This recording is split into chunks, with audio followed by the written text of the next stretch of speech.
For tuning into the show, folks. I really appreciate you being here. Just to let you know where I'm going to be performing and the shows that I have coming up, I will be at the Downtown Street Party in Sault Ste. Marie on September the 17th from 7 to 8 p.m. And on September the 26th, I'll be performing my celebration show of the music of Pete Seeger and Woody Guthrie and Bruce Mines at 7 p.m. at the Bruce Mines Church. It's a beautiful space, and we'll have a lot of fun there. A big thank you to Coppertown Treasures for helping me out with the set decoration for the show. And of course, my album Songs for the Modern Cowboy is available on my website, and I've been told that it will appear on vinyl for those vinyl folks who are looking for that kind of thing out there soon. Also, September the 28th, I will be performing my celebration show, the music of Loretta Lynn and Conway Twitty at the Active Living Center on Bay Street in Sault Ste. Marie, and that's for our 55 plus folks. You can contact them for tickets. And don't forget my book, Heartbeats and Life Measures, the photography and lyrics of Brian Tremblay. And I'm so happy that folks are really enjoying it. And you can also get your copy on the website. So, on with the show.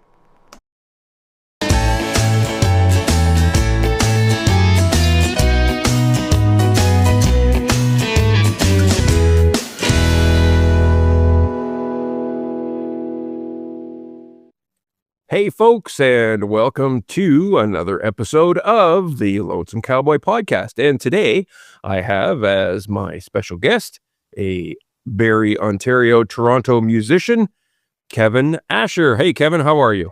Hey, I'm very well, Brian. Thanks for having me on your show. Well, thanks for coming in. That's great. So Kevin, you are from the East Coast, born in Nova Scotia and now living in Barrie. What caused that big commute? Well, there's a lot of stops in between those two destinations, but born and bred in actually born in Sydney, Cape Breton. Okay, cool. But I didn't hang around very long. I think I was about 1 year old or so, and my parents moved to the hub of Nova Scotia, as they say, Truro, and grew up there for till about grade 5 or so. And then I moved to Tatamagouche for about 4.5 years, then moved up to Orangeville, Ontario for about 1.5 years and didn't like it at all because I'm from such a small town. And Orangeville, at that time as a 15-year-old, Orangeville felt massive. And it was a big city to you. Yeah. And I had such a tight group of friends growing up that just leaving and starting school in between a school year, like grade 9 up in Orangeville, it's really tough. I bet. So did 1.5 years in Orangeville and then moved back to live with my dad, finished school in Truro. Then I went to university at St. Francis Xavier for a degree in music, jazz studies. Thinking I was going to be a high school music teacher. I had a great high school music teacher. He was very influential in me with my music. And then after university, 8 years in Korea teaching, and moved back in 2005 to Canada. And then I was like, okay, I got to figure out what I want to do in terms of a career here. Because I was like, if you looked at my resume, it would have been, taught guitar lessons, played in a cover band, and taught English in Korea for 8 years. I had not very much Canadian work experience, but I got, and then I took on a job, started in inside sales with a telecommunications company, and just kind of grew up, worked up through that, and now I have a day job. I'm in pro AV, but cool. So that landed me in Toronto, and then I was just in Barrie, and I just actually moved to Midland. So I'm just moving up further north. Hey, I know people in Midland too. Hey, there you go. Yeah, excellent. Yeah, I've been down in that Midland, Wasaga, and not Cochrane. No, maybe it is. Or it might be. No. Anyway. Yeah. Starts with a C, I think. Anyway. Collingwood. Collingwood, thank you. My next door neighbor's from there. That's weird. I forgot that. Yeah. So what with all the moving, Kevin, it sounds like your parents or dad had a job that he had to move around for? How's that going? Not really. He was in the restaurant biz. It was my parents that split, and my mom's dad, my granddad was living in Orangeville at the time, and that made sense to my mom and all that, but never really made sense for me as a kid. Like, that was just a tough move for me and my sister and whatnot. So I just always wished I was in Nova Scotia and had those times with my friends who I, still in contact with and whatnot. And then, but when I was in Korea, I would always come back every year to spend time in Ontario and spend time in Nova Scotia and whatnot. So yeah, it's all that moving around made me adaptable. Somewhat, but always pining or longing for something else too. And that's like kind of probably a big influence in my writing musically. Yeah, exactly. So how was Korea? How's the music scene there? Well, I was fresh out of music school, and I thought I'd do 1 year in Korea, get a little bit of classroom experience, come back, get my Bachelor of Education, and then start teaching. That's kind of what the plan was. But after 1 year, I met this lovely lady about 11 months into my contract. And I was like on the cusp, do I renew for 1 more year? Or do I say, oh, it's been a great month, see you later, and I'm moving back? So I renewed my contract, and then at the end of the second contract, we ended up getting married. I loved it. I was a young guy. Like, I moved to Korea when I was 24. Wow. And basically my student loan came due. Like, I wrote out the 2 years of interest relief, and then it was like, oh, now I got to start making payments. And yeah, right. I knew that people had gone over there to teach, and they provided a great wage, and they would put you up in a free apartment. And I was like, you know what? I can see a little bit of the world, pay off this student loan, and kind of enjoy myself and get some classroom experience. Yeah, cool. But you know what? That turned into 8 years, and I loved it. I just loved it. I used it as a springboard to travel throughout Asia on vacation. So it enabled me to do a lot of travel within Asia when I was a young man, like in my 20s and whatnot. So nice. Yeah. Good stuff.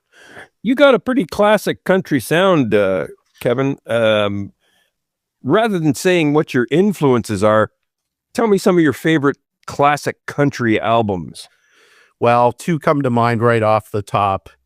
My North Star is Redheaded Stranger, and Honky Tonk Heroes, Waylon Jennings. Those two, right on. Those two are like my absolute fave. But yeah, there's a ton. It's a hodgepodge, but yeah, I love the classic kind of country. 3 chords and the truth, eh?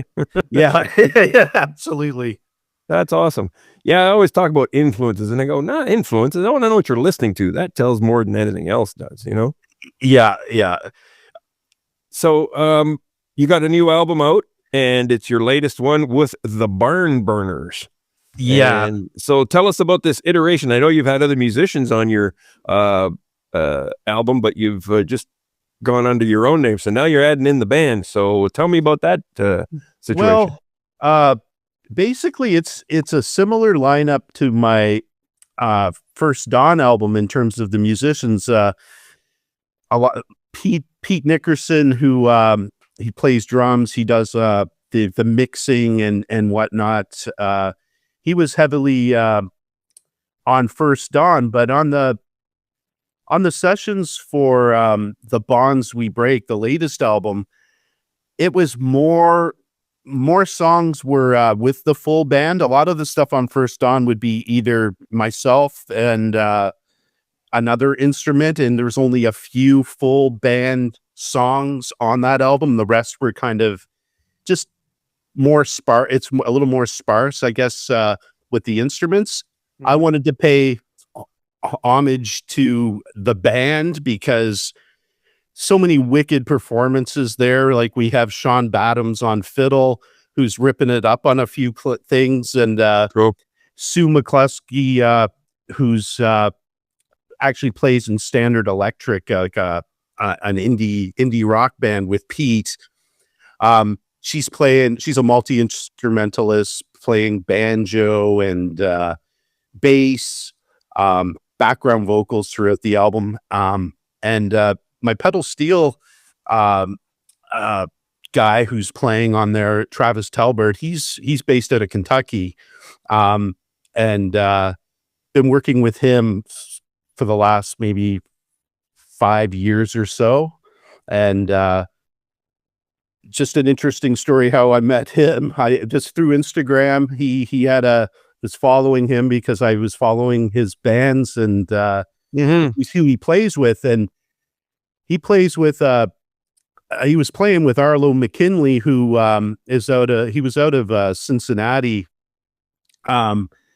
And I really admired or really loved his first 3 records. And he put out a ad on Insta saying, "Hey, anybody who needs pedal steel tracks, hit me up."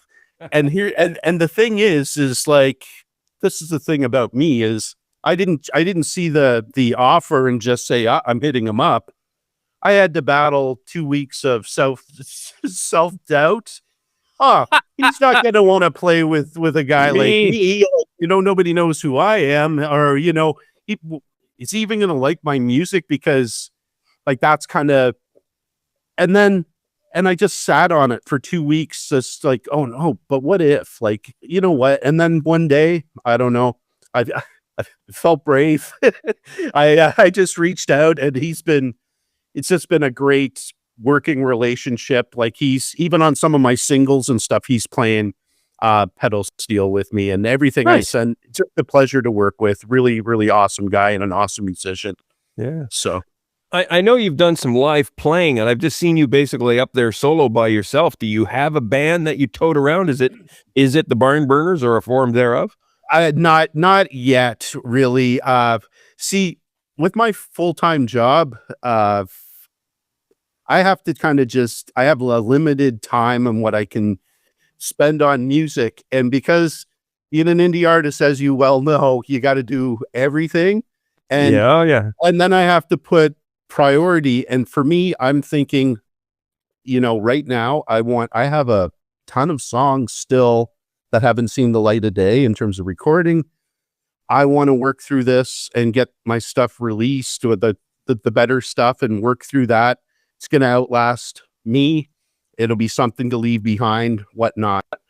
Cool. That's my focus. I love to play, but I'm very selective in what I do. And I mean, I've done a few gigs, but normally it's just me and the guitar. Maybe one day we get the band. We're very far apart. I mean, the closest. Yeah, I hear you. It's like Whitby, and I'm in Midland and Toronto, and it's just hard to get it set up. I wish I had a Rolodex of musicians, and I know there are musicians in the area where we could get in, play regularly and stuff, but I don't have that outlet just yet. Right on. Yeah. There you go. A little bit off topic, kind of, but I'm curious, what kind of a restaurant was it that your dad owned a restaurant? And what was it? Fish and chips. Oh, of course, it's on the East Coast. Yeah. He moved to Canada from England, so it was like from the old world fish and chips, like from what you'd get in England. And oh my! I remember just being like a 5-year-old. He'd bring me into the kitchen, and he'd go, "Oh, Kevin, I'm show you how to make a pie." We'd do all his baking, and he'd have me cooking and all that. I have nothing but fond memories. Yeah. That's wonderful. Yeah, that's really great. tell me about your time when you said you had to come back and you took in corporate life. Is that what you're doing right now? Your corporate life? Is that what you're talking Yeah, about? Oh, yeah, it yeah. sounded So like something like lighting or audio visual. Is that what you're in? it's audio right now. It's audio visual. Before it was like telecom peripherals, but my company uh, actually went bankrupt a couple years ago, and then I started on with a new company in commercial audio visual. So basically boardrooms and that type of Oh technology. yeah, cool. Yeah. Yeah, I love it.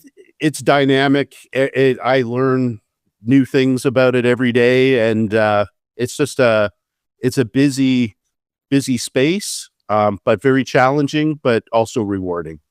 Yeah, exactly. Oh, that kind of stuff is even that boardroom electronics is moving into the classroom nowadays, isn't it? I remember Right.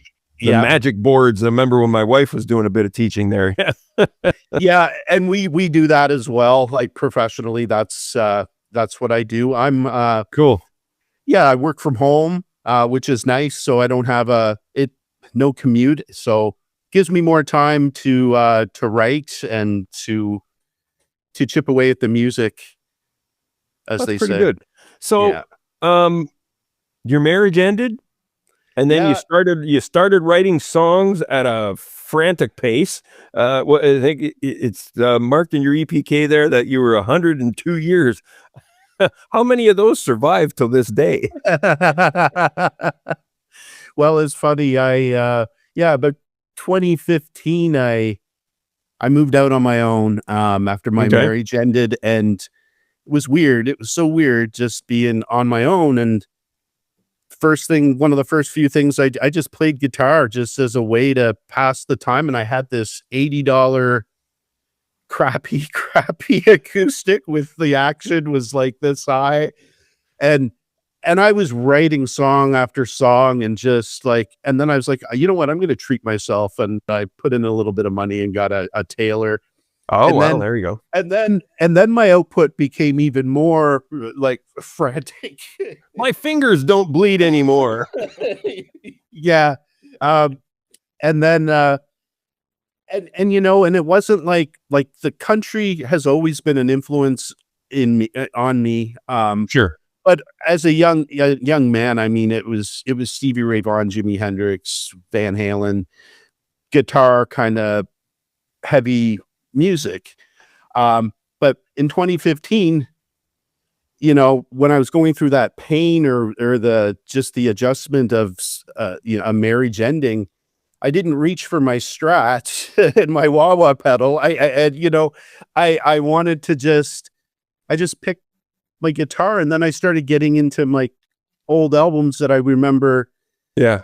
my parents listening to in the car on long drives as a kid and stuff. And then I'm Mhm. like, oh yeah, like Merle Haggard and George Jones and all that stuff. Hank Senior and like Yeah. I love all that stuff. And then I was just like, I'm just writing about true experiences. I never sat down and said, oh, I want to become a folk artist or a country artist. I never really organized myself that well. I just put the pen to the paper with the acoustic guitar, and it just kind of all came together. Cool. That's very good. Yeah. You released a cover song of a Gordon Lightfoot tune, "The Way I Feel." What was it about that particular song that made you want to cover it? Well, I love the song. Um, it was there was a group, like an internet group that Pete kind of brought me into, where they it's not done for profit or anything. I think it's PRF or something it's called. I don't know exactly what that means, but it's a band camp group. So Oh, okay. one month, uh,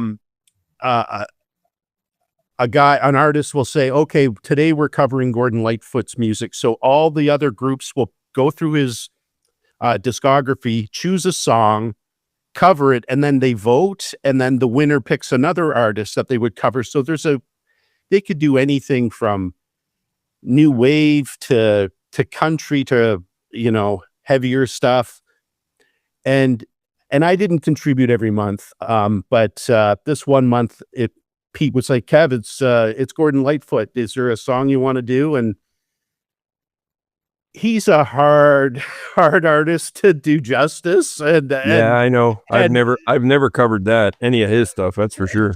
But that song, I liked it because it kind of, I just like the drone on it. Like, it's just like and I like the idea of the imagery in the lyrics about when the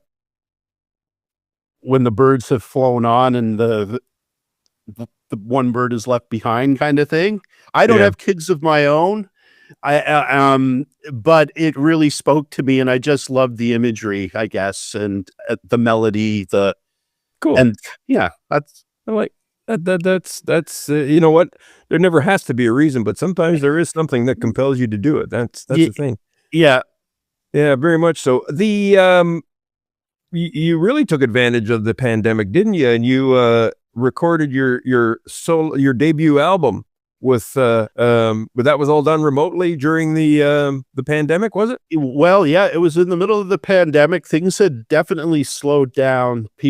Nobody was playing out live and whatnot. And I was sitting on a ton of songs, and I was just like, but at that point, I wasn't doing any home recording. I didn't know how, really. I didn't even know how.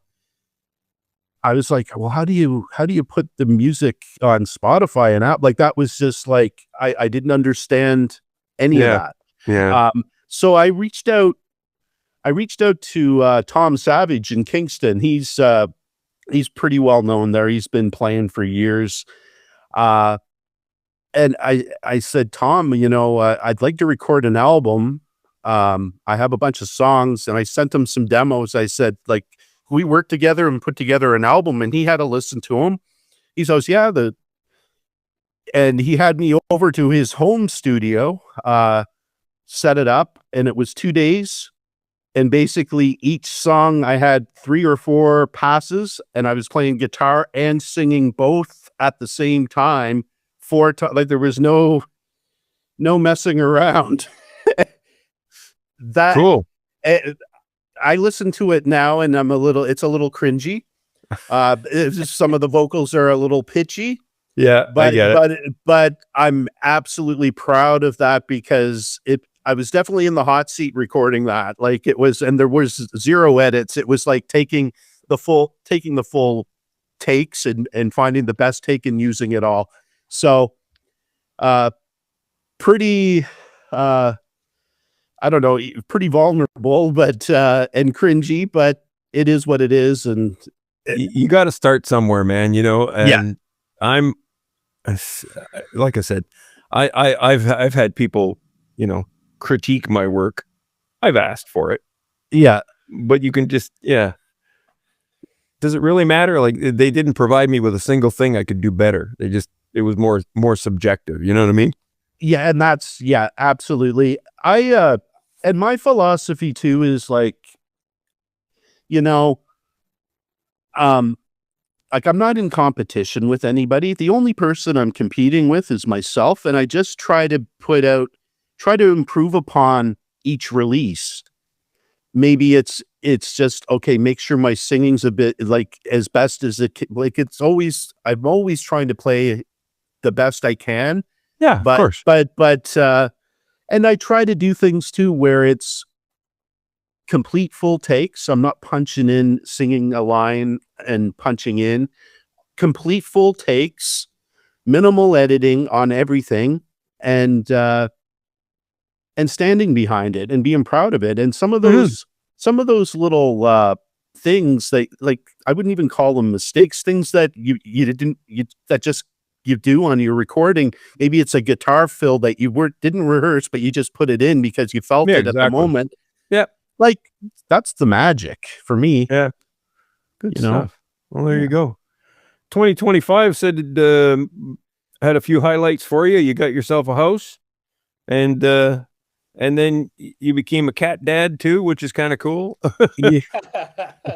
My wife and I became cat owners again. We've had cats all through our relationship, but when the last of them passed during COVID, we just in the last 2 months or 3 months, we've got two cats back again. So Yeah. when I see someone say they're a cat dad, I have to talk to them about it. Yeah, they're awesome. I've always wanted to have a cat at least, but now that I, had my own place, because I was renting, you know, it just it's been awesome. They're a bonded pair. They were rescued. Actually, Pete, the guy who plays drums and mixed my last two records, Cool. he humanely trapped them in his backyard because he saw them kind of wandering around, the mom and the two kittens. And then he knew I was looking for them. I put my name in with the animal services, and bonded pair. Merle and Johnny are their names. I love it. Merle and Johnny. Yeah. That's what it is. I love it. That's awesome. Yeah, very good. Kevin, I was just we always, ask an artist, and nowadays it's just a different kind of music world than what it was. We'd always ask them, hey, can how famous do you want? Do you want to be famous or blah blah blah, or what are you looking for? And my big thing is, many artists have a lot of plans, and they have big plans, and others just have plans. Have you ever thought about the end game of where you would like to be when it comes to your music? It's a great question. Love the question. No, not really. Other than the fact that I'd like to just keep recording and building a solid catalog of songs I'm proud of, and that type of thing. The fame, I don't even think about that. Like, it's, really. I'm doing it for the love of the craft. I love writing. I love getting better at it. I love the challenge. And it's, to me, my measure of success is if I can have an idea and translate that on paper in terms of lyrics, and out of the 500 little music samples on my phone, and I can marry the two and then go through the recording process, get it out for mass consumption, just doing that is a miracle. Like, Exactly. because life is so busy with other responsibilities and all that. It's not like I have funding or grants or anything. This is all coming out of, my retirement money or my extra money that I could be putting elsewhere, But I do it for the love of the craft, the love of the art, and the love of the process. Yeah. That's good. So would I like to be famous? I've never really considered it. I would like to have more shows. I'd love to, I'm open for perhaps doing a national tour or even a tour within Ontario. Like, those would be goals that I'd like to do. Exactly. But in terms of just selling out and, I got to sell out, the ACC or whatever that's called now, I can't keep up with it. I don't. Yeah, really. No kidding. Like, that's not really a goal of mine. I wouldn't be playing the type of music that I'm playing if that was my goal. Yeah, exactly. Really. Yeah, no, I understand completely. And you know what? I've always said that my goal is very simple. I just want to make a living at my music, and that's it. Yeah. And that's all I want. And you know what? This is what I'm finding with a lot of artists. They've lost that big, ooh, I want to have the audience yelling my name and blah, blah, blah. Well, some of the kids want that. But yeah, I think some of the older, mature artists are like, I just want to get out and play and kind of just make a living and make a decent living and go from there. No one's looking. You can't get rich anyways. No. Unless, that's a great goal, and I've thought about that. That would be something really nice to get to, where you could make a living. Like, I had somebody say something once that it's always kind of resonated. Find 100 people that are willing to spend $1,000 a year on your stuff, and there you are, you know. Yeah. Now, I agree. I mean, I don't have $1,000 worth of stuff to buy in a year, but I mean, it can be done, and it's completely it's hard now, and it's challenging.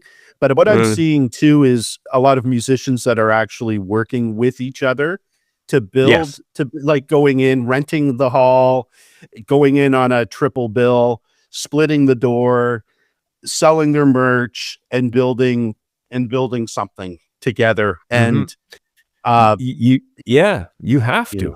Yeah.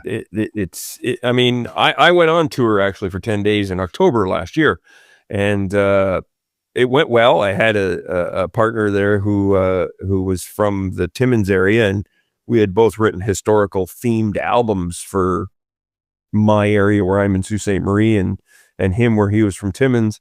And we ended up getting a grant from the Northern Ontario grant specific from the Arts Council. And amazing. But I'll tell you, if you didn't have that grant, it would have been a big challenge, huge challenge to survive. Right. Yeah. That's the thing too. And with costs the way they are too, like your fuel costs and per diems or whatever, like it can get really cost heavy. And exactly. Yeah, very much so. Kevin, tell the folks where they can find more about your music and you on the socials and whatever else you got. On the socials, I'm Kevin Asher Music. YouTube, Facebook, Insta are my main ones, and I'm also available. Bandcamp is Kevin Asher Music, and I'm available on Apple and Spotify, Deezer, and all the other streaming platforms as well. There you go. Kevin Asher, folks, go check out his stuff. I think you're going to like it. It's got a really cool classic country feel and a little bit of John Prine thrown in. That's where I take it. Kevin, how's that? That's pretty accurate. John Prine's a huge influence on me as well. Yeah, absolutely. Good stuff. Excellent. Kevin, thanks for coming on the program. I appreciate it. Yeah, thanks for having me, Brian. Nice chatting with you. Thank you. Thanks.